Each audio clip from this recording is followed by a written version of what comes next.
इस वीडियो में हम देखने वाले हैं अंग्रेजी सीखने के बेसिक तरीके और इसके बेसिक नॉलेज, जैसे सेंटेंस क्या होते हैं, पैराग्राफ क्या होते हैं, वर्ड्स, वावेल, कॉन्सोनेंट्स, अल्फ़ाबेट, ये सब क्या होते हैं। आज हम इस वीडियो में जानेंगे, जो कि बहुत ही इम्पॉर्टेंट है और बहुत ही बेसिक जानकारी है, जो कि आपको ज़रूर पता होने चाहिए। ये वीडियो उनके लिए हैं जो शुरू से अंग्रेजी सीखना चाहते हैं या फिर जिनको बेसिक्स के बारे में पता नहीं है, जो अभी अभी शुरुआत कर रहे हैं। तो इस वीडियो को आपको शुरू से आखिरी तक ध्यान से और धीरज से देखना है, ताकि आपके इंग्लिश के बेसिक्स पर अच्छी पकड़ बन सके। तो चलिए वीडियो शुरू करते हैं, लेकिन उससे पहले मैं बता दूं कि आप हैं English made easy YouTube channel पर, जिसको आपने अभी तक सब्सक्राइब नहीं किया है तो सब्सक्राइब करके बेल आइकन को ज़रूर प्रेस कर देना, ताकि जब भी इस यूट्यूब चैनल में इंग्लिश सिखाने वाली बेसिक से एडवांस लेवल, मतलब शुरू से अंत तक की videos step by step upload की जाएंगी, मतलब वीडियो डाली जाएंगी, तो उसकी नोटिफिकेशंस आप तक ज़रूर पहुँचे, जिससे आपको आसानी से और जल्दी इंग्लिश सीखने में मदद मिलेगी। तो चलिए देखते हैं। सबसे पहले आता है वर्णमाला, अल्फ़ाबेट, जिसको इंग्लिश में बोलते हैं अल्फ़ाबेट और हिंदी में वर्णमाला। तो सबसे पहले आपको ये ध्यान रखना है कि किसी भी भाषा में अल्फ़ाबेट मतलब वर्णमाला एक ही होता है, ठीक है। उसके अंदर जो अक्षर होते हैं, जो लेटर्स होते हैं, वो ज़्यादा होते हैं, ठीक है। तो इसमें देखिए, अल्फ़ाबेट एक ही होते हैं, लेकिन लेटर्स मतलब अक्षर जो कि 26 होते हैं। हिंदी में यही 52 होते हैं और इसमें 26 होते हैं। क्या? लेटर्स मतलब अक्षर, अल्फ़ाबेट नहीं कहेंगे, ठीक है ना। तो ये लेटर्स कौन कौन से होते हैं? A, B, C, D, E, F, G, H, I, J, K, L, M, N, O, P, Q, R, S, T, U, V, W, X, Y, Z.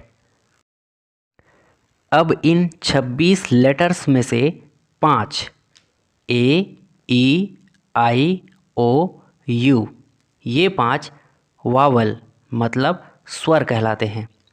ये स्वर इसलिए कहलाते हैं क्योंकि इसको बोलने में जब इसका उच्चारण होता है तो वही निकल के आता है जो ये है। जैसे ए को बोलेंगे तो ए ही निकल रहा है, ई में ई ही निकल रहा है, आई में भी आई, ओ, यू में भी यू, ऊ, ठीक है। तो ये है स्वर मतलब वावल, इसको बोलने में हमेशा यही निकल करके आते हैं, ठीक है। लेकिन इसमें से 21 कॉन्सोनेंट कहलाते हैं, मतलब व्यंजन कहलाते हैं, जिनको पूरा होने के लिए वावल मतलब स्वर का आवाज़ लेना पड़ेगा, ठीक है। जैसे बी को बोल रहा हूँ, बी, ई निकल करके आ रहा है, इसका मतलब ये ई वावल से पूरा हुआ है। सी, ई, डी, ई, एफ, फ, अ। तो इस तरह से कॉन्सोनेंट्स मतलब व्यंजन को पूरा होने के लिए वावल्स का सहारा लेना पड़ता है, लेकिन वावल मतलब स्वर को बोलने के लिए स्वर को कॉन्सोनेंट का सहारा नहीं लेना पड़ता, ठीक है ना। तो ये 5 ए, आई, ओ, यू ये वावल कहलाते हैं इंग्लिश में, और ये बाकी कॉन्सोनेंट्स मतलब व्यंजन कहलाते हैं। अगला है लेटर्स मतलब अक्षर, जो मैंने अभी बताया कि किसी भी वर्णमाला में जो अलग अलग ध्वनि वाले होते हैं वो अक्षर कहलाते हैं। नेक्स्ट है वर्ड मतलब शब्द उसे कहते हैं जो लेटर्स अक्षर से मिलकर बनते हैं और जिसका अपना एक अलग मीनिंग होता है। जैसे वाटर जो है WATER से मिलकर बना है, लेकिन इसका मतलब क्या है? पानी। तो देखिए वर्ड जो कि लेटर से मिलकर बनते हैं, जिसका अपना एक अलग मीनिंग होता है। अब देखते हैं सेंटेंस मतलब वाक्य। वाक्य जो है वर्डों के समूह मतलब शब्दों के समूह से मिलकर बनता है, जिसका भी अपना एक अलग अर्थ होता है। जैसे वाटर इज़ लाइफ, यहाँ पर ये लाइन मतलब सेंटेंस वाटर एक शब्द है, इज़ एक शब्द है, लाइफ एक शब्द मतलब वर्ड है। इन सभी वर्ड से मिलकर एक सेंटेंस बना है, एक लाइन, फुल स्टॉप तक एक लाइन कहलाता है, जो कि हमें एक अलग ही मैसेज दे रहा है कि वाटर इज़ लाइफ मतलब जल ही जीवन है। इससे हमें ये पता चल रहा है कि ये मीनिंगफुल है। इस वाक्य से हमें मतलब इस सेंटेंस से हमें ये पता चल रहा है कि ये मीनिंगफुल है। आगे देखते हैं water is necessary to live मतलब जल आवश्यक है जीवन के लिए। अब देखिए इसमें दो सेंटेंस है मतलब दो वाक्य हैं। वाटर इज़ लाइफ एक फुल स्टॉप तक मतलब ये बिंदु है, वहाँ तक के एक वाक्य है, और यहाँ से water is necessary to live तक एक वाक्य मतलब दो वाक्य है, जो कि शब्दों से मिलकर बना हुआ है, वर्ड से मिलकर बना हुआ है sentence.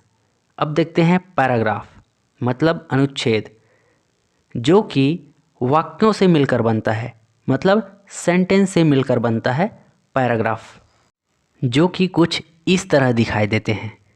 Once upon a time there was a king he used to go for a hunt once in a week, इस तरह से लॉन्ग टाइप में। और सेंटेंस जो कि बहुत सारे सेंटेंस से मिलकर बनते हैं, जो पैराग्राफ कहलाते हैं। तो हमने देखा लेटर्स जो कि वर्णमाला में होते हैं और कई सारे होते हैं, वर्ड जो अक्षर या लेटर से मिलकर बनते हैं, सेंटेंस जो वर्ड से मिलकर बनते हैं, और पैराग्राफ जो सेंटेंस से मिलकर बनते हैं। तो अब देख लेते हैं थोड़ा जल्दी से कि इंग्लिश के लेटर्स का हिंदी में किस तरह से उच्चारण होता है। तो यहाँ पर पहला देखिए, अ को हिंदी में अ या आ कहते हैं, बी को ब, सी को स या क दोनों कहते हैं, डी को द या ड दोनों कहते हैं, ई को ए, एफ को फ, जी को ग, एच को ह, आई को आई कहते हैं या ई कहते हैं। दूसरा लाइन देखिए, जे को ज कहते हैं, के को क, एल को ल, एम को म, एन को न, ओ को ओ, पी को प, क्यू को क, क्यू को आधा क भी कहते हैं, ठीक है, और आर को र, एस को स, टी को ट, यू को उ या ऊ दोनों कहते हैं, वी को व, डब्ल्यू को व, एक्स को एक्स, वाई को य और जेड को ज। इसको आप आराम से याद करिएगा, आप इसका स्क्रीनशॉट ले लीजिएगा। अगला है क से अक्षत्र ज्ञ तक का मीनिंग। इसको बताने की ज़रूरत तो नहीं है क्योंकि ये 12 खड़ी में ऑलरेडी पढ़ चुके हैं, या फिर इसे अभी पता नहीं है तो पढ़ सकते हैं। ये सब सिर्फ एक डेमो है कि इसका मतलब जैसे क है, ख है, ग है, इसका इंग्लिश में क्या बनता है ये जानना ज़रूरी है। इससे आपको अक्षरों को या लेटर्स को जोड़ करके शब्द बनाना आ जाएगा, मतलब किसी का भी नाम लिखना आ जाएगा, चाहे वो कोई भी शब्द हो। लेकिन इंग्लिश में कुछ नियम हैं शब्दों को जोड़ने के लिए, या फिर जो लिखा हुआ शब्द है वो इसी तरह से दिखेंगे, लेकिन उसका अनुवाद जो अर्थ है वो अलग होता है। ये सब समय के अनुसार पता चलते जाएगा। अभी तो आप बिगिनर लेवल पे हैं, आप सिर्फ इस पर कंसंट्रेट करिए, बाकी प्रैक्टिस के अनुसार सब हो जाता है, ठीक है। तो इसे जल्दी से देख लेते हैं। क को के ए, ख को के एच ए, ग को जी ए, घ जी एच ए, ड़ एन जी ए, च सी एच ए, छ सी डबल एच ए। ध्यान दीजिए, आप देख पा रहे हैं कि इसमें ए जुड़ा हुआ है, जैसे के ए, KHA, GA, GHA, इस तरह से। ये इसलिए जुड़ा हुआ है क्योंकि अगर ये अकेले किसी शब्द के पहले में लगे बिना मात्रा के तब इसे जोड़ा जाता है। किसी शब्द के पहले में लगे, जैसे कमल, तो आप इसे लिखेंगे KA के साथ, ठीक है।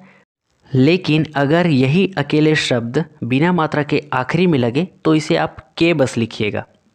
इसीलिए इसे K या KA दोनों बराबर माना जाता है, लेकिन KA ज़्यादा बेस्ट है अगर किसी शब्द के पहले में लगे तो, और आखिरी में लगे तो सिर्फ सिंगल K या KH या G या GH, इस तरह से, ठीक है।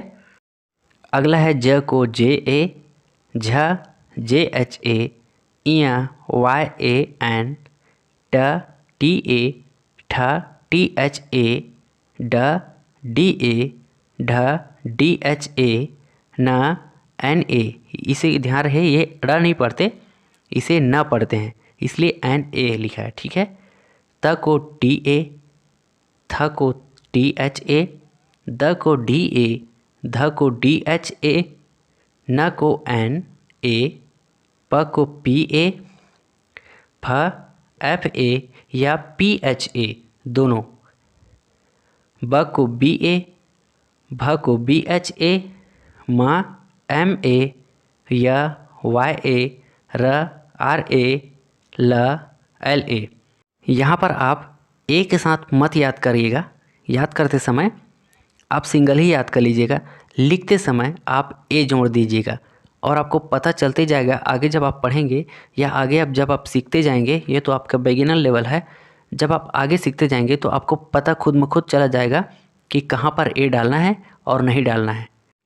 चलिए अगला है WA या VA, श SH, श SH, स SA, ह HA, छ क श, इसको ऐसे पढ़ते हैं क्ष, इसलिए KSH, त्र TRA, ज्ञ GYA, स्र SRA।